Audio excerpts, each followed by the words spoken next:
नमस्कार. गुलमोहर किचनमध्ये आपलं स्वागत आहे. आज मस्त अशी चटपटीत लागणारी सगळ्यांना आवडणारी पाणीपुरी बनवलेली आहे. तर त्यासाठी सुरुवातीला आपल्याला तिखट पाणी बनवायचं आहे पुदिन्याचं. इथे आलं, लसूण आणि गरजेप्रमाणे हिरवी मिरची मी घेतलेली आहे. कमी जास्त प्रमाणात तुम्ही इथे घेऊ शकता. त्यानंतर कोथिंबीर घ्यायची आहे भरपूर आणि पुदिना. आता यामध्ये जिरे घालून वाटू शकता किंवा नंतर जिरा पावडर टाकली तरी पण चालू शकतं. आता हे पाणी घालून मी वाटून घेतलेलं आहे आणि बर्फाच्या पाण्यामध्ये हे पाणी मिक्स केलेलं आहे, म्हणजे त्याचा रंग हा मस्त असा हिरवागार राहतो. आता यानंतर जेवढं पाणी पाहिजे तेवढं तुम्ही यामध्ये घालायचं आहे. त्यानंतर थोडीशी जिरा पावडर घातलेली आहे, पांढरं मीठ घातलेलं आहे, थोडंसं काळं मीठ आणि 1 चमचा पाणीपुरी मसाला.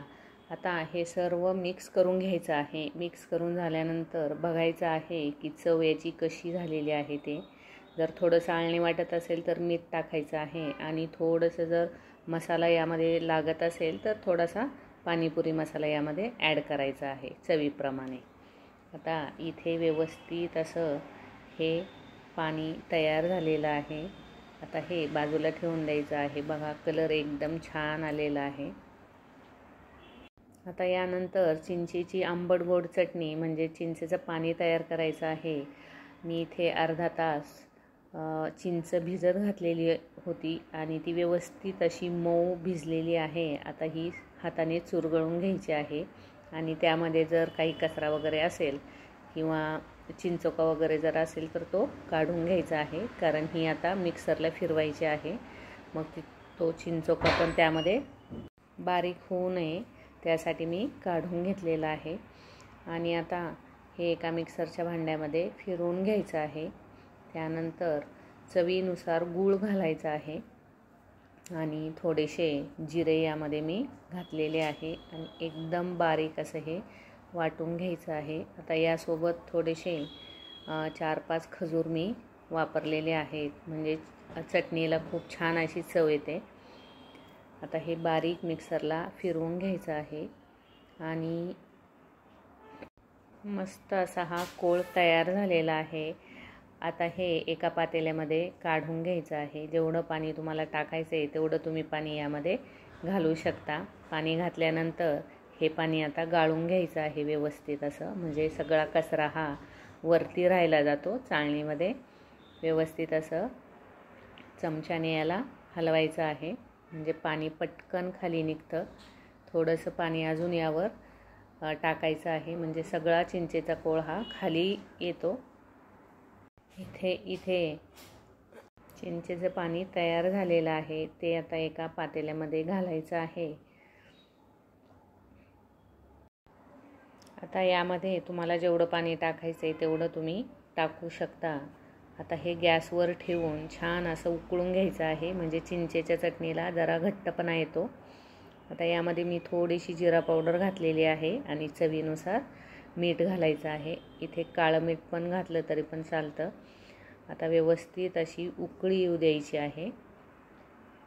हे पहा, एकदम छान असं हे चिंचेचं पाणी तयार झालेलं आहे.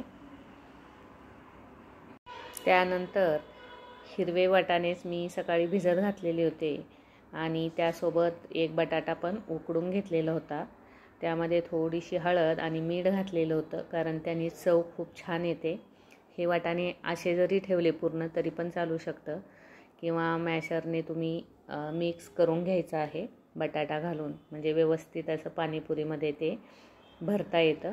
म्हणून मी थोडंसं मॅशरने मिक्स करून घेणार आहे. वाटाणे याचे पूर्ण जरी राहिले तरी पण छान लागतात पाणीपुरीमध्ये. आता यामध्ये कांदा आणि कोथिंबीर घालायची आहे. आवश्यकतेनुसार इथे तुम्ही घालू शकता. त्यामध्ये थोडासा मी आमचूर पावडर घातलेली आहे, थोडंसं मीठ घालायचं आहे आणि थोडीशी लाल मिरची. याच्यामुळे व्यवस्थित असं छान त्याला स्वाद येतो.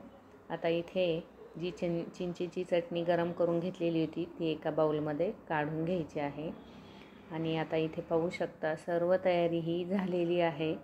मस्तपैकी चिंचेचं पाणीही आता इथे थंड झालेलं आहे. आणि एक पॅकेट हे पाणीपुरीचं मी रेडीमेडच आणलेलं होतं. आता किती प्लेट तुम्हाला पाणीपुरी बनवायची आहे तेवढ्या पुऱ्यांना होल पाडून घ्यायचे आहे, म्हणजे सोपं जातं. आणि होल पाडून झाल्यानंतर आता वाटाणे आणि हे जे मी मिक्स करून ठेवलेलं होतं ते आता यामध्ये भरून घ्यायचं आहे सगळ्या पुऱ्यांमध्ये. आणि पाहिजे तेवढं तुम्ही त्यामध्ये तिखट पाणी, गोड पाणी, कांदा आणि कोथिंबीर घालू शकता. वरून थोडीशी शेव घातली तरी पण चालू शकतं. खूप छान अशी याला टेस्ट येते. आता 2 वाट्यांमध्ये हे 2 प्रकारचे मी पाणी घेतलेलं आहे, म्हणजे सोपं जातं. आणि ही पुरी आता तिखट पाण्यामध्ये बुडवून घेतलेली आहे. त्यानंतर थोडंसं चिंचेचं पाणी अजून घालणार आहे. आणि छान अशी ही पाणीपुरी तयार झालेली आहे. तुम्ही इथे पाहू शकता, एकदम छान टेस्टी आणि सगळ्यांना आवडणारी ही पाणीपुरी तयार झालेली आहे. इथे पाहू शकता तुम्ही, मस्त अशी झालेली आहे. हा व्हिडिओ तुम्हाला जर आवडला असेल तर लाईक, शेअर, कमेंट करायला विसरू नका.